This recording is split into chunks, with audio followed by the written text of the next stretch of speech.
করে ইমা, মা বাবার সাথে উফ শব্দটি পর্যন্ত ব্যবহার করো না। আল্লাহ রাসূল বলছে মান লাইসা মাল্লাম ইরহামা সগীরানা ওয়া লাম ইয়াকরু কাবীরানা, তুমি আমার উম্মত নয় যদি বড়দেরকে শ্রদ্ধা না করো, ছোটদেরকে স্নেহ না করো। Is the religion, each and every religion are respect parents.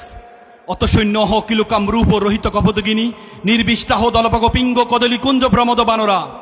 প্রত্যেকটি ধর্ম মা বাবাকে শ্রদ্ধার কথা বলেছেন, ছোটদেরকে স্নেহর কথা বলেছেন।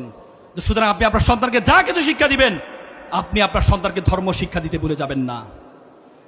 আপনারা এখানে যারা নতুন বাংলাদেশ হয়েছে, আমাদের দেশ পৃথিবীতে এত সুন্দর দেশ আপনি কোথাও পাবেন না। পৃথিবীতে এত সুন্দর, আই হ্যাভ ভিজিটেড 26 এটা all over the world.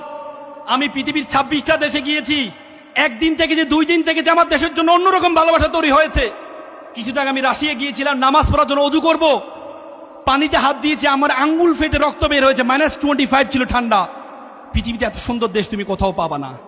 John F Kennedy বলছে, you don't ask what country can do for you, you can ask you can do for you country. তুমি জিজ্ঞেস করো তোমার দেশ তোমাকে কি দিয়েছে, বরং তুমি জিজ্ঞেস করো তোমার দেশের জন্য তুমি কি করেছো। তো সুতরাং আমরা ভালো করে পড়াশোনা করব, পিতামাতাকে শ্রদ্ধা করব, নিজের দেশকে সুন্দরভাবে গঠন করব। পারবো তো ইনশাল্লাহ?